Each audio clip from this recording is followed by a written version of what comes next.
मैं माला शर्मा, प्रभारी तहसीलदार। वर्तमान में मुझे नायब तहसीलदार असवा टप्पे पर अधिकृत कलेक्टर महोदय द्वारा एसडीएम के आदेश से किया गया है। अपनी गुहार लगाना चाहती हूँ कि एक महिला अधिकारी अपने महिला सम्मान के लिए लड़ती है, उसकी पद की गरिमा उसके सम्मान से रहती है। लेकिन मेरे साथ पिछले 1.5 वर्षों से भिंड के कलेक्टर श्री संजीव श्रीवास्तव और एसडीएम हमारे पराग जैन पिछले 1.5 साल से मुझे मानसिक रूप से प्रताड़ित कर रहे हैं। प्रताड़ना के पीछे मूल कारण मैंने भूमाफियाओं से एक जमीन, जो सरकारी जमीन गलत तरीके से खुर्द करके चढ़ाई थी, उसकी जांच करके मैंने उसको यथावत शासन के हित में उसको शासकीय चरणवी कर दिया।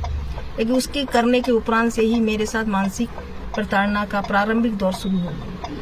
मैंने कलेक्टर साहब से निवेदन भी किया कि अगर श्रीमान जी मैंने शासन के हित में किए तो उसकी अपील हो सकती है कि अगर कोई चीज़ मुझे की, अगर मैंने सरकारी की है तो मैंने शासन के हित को देखते हुए की। अगर मुझसे लगता है कि आपको कोई गलती हुई तो आप उसको अपील में सुन लें या निगरानी में सुन लें। लेकिन उन्होंने निगरानी में सुनकर मेरे आर्डर का पास कर दिया और मेरे विरुद्ध FIR करने का आर्डर दिया। श्रीमान जी, FIR मैंने शासन का फायदा किया तो FIR होनी चाहिए या शासन का अनुमोदन लेना चाहिए।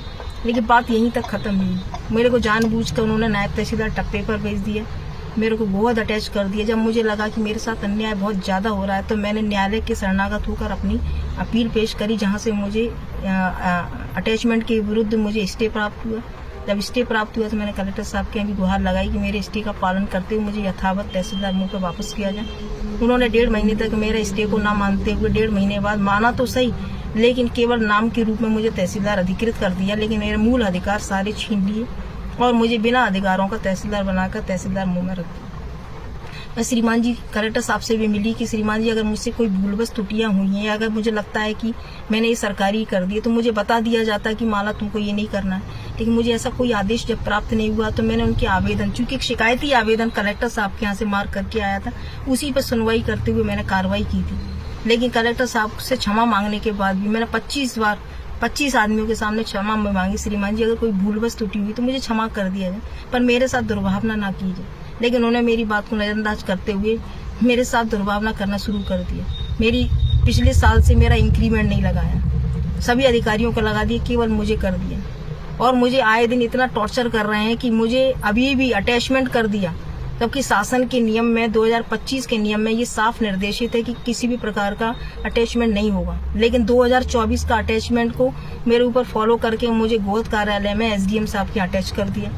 मैंने उसको भी चलो ज्वाइन कर लिया। मैंने मेडिकल अवकाश दिया कि श्रीमान जी मेरी तबीयत खराब, मैं ज्वाइन करने में असमर्थ हूँ, तो मेरे मेडिकल अवकाश 1.5 महीने का भी आज दिनांक तक स्वीकृत नहीं किया गया है। और कलेक्टर साहब ने भी एक आदेश भेज दिया कि इनका मेडिकल अवकाश स्वीकृत न किया। ये आखिर ये अन्याय इतना मेरे साथ क्यों हो रहा है? मैंने एक सरकारी जमीन की, चूंकि मेरा पद ही कर्तव्य था कि शासन का हित प्रथम रूप से देखा, जो मैंने देखा।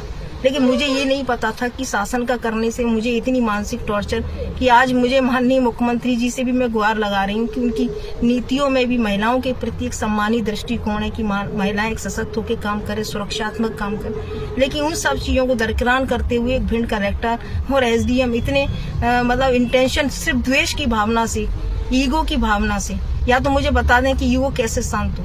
मैं उनका ईगो तो शांत नहीं कर पाऊंगी, लेकिन अपनी गुहार मुख्यमंत्री जी से कहना चाहूंगी कि अगर उनकी नीतियों में महिलाओं के प्रति सम्मान करने की है तो वो सम्मानी दृष्टिकोण कहाँ है? एक तहसीलदार के साथ जब इतना अन्याय हो रहा है तो एक आम आदमी के साथ कितना होगा, इसकी हम आकलन कर सकते हैं। श्रीमान जी, मैं सिर्फ इतना कहूंगी कि मेरे साथ अन्याय हो रहा है। मुझे पिछले 3 महीनों से मेरा वेतन भी रोक दिया, मेरा इंक्रीमेंट रोक दिया, मेरा मेडिकल अवकाश तक स्वीकृत नहीं किया। वो मुझे जानबूझकर, अभी एक तहसीलदार होकर शासन की पदोन्नति आदेश में भी निर्देशित है कि जो व्यक्ति एक प्रभारी तहसीलदार के रूप में काम करेगा उसको नायब तहसीलदार के पद पर कार्य नहीं कराया जा सकता। उसके बावजूद भी सारे शासन के ऑर्डर को दरकिरार करते हुए मुझे नायब तहसीलदार, जो SDM साहब लाहौर ने भी आदेश किया है कि आप नायब तहसीलदार असवा टप्पे पर जाएं, जिसपे एक नायब तहसीलदार काम करता है, मुझे यहाँ तक मजबूर कर दिया कि आप नायब तहसीलदार टप्पे पर काम करें, अन्यथा आपको वेतन भी नहीं मिले। श्रीमान जी, आखिर मेरा ऐसा कसूर क्या है? एक महिला हूँ, महिला के साथ उसके पारिवारिक उत्तरदायित्व जो भी वो भी नहीं निभा पा रही। ऐसी स्थिति में सिर्फ मुख्यमंत्री जी से गुहार लगाना चाह रही हूँ कि मेरे साथ जो अभी तक कलेक्टर साहब और SDM साहब ने किया उसकी सुनवाई की जाए और मुझे न्याय दिया।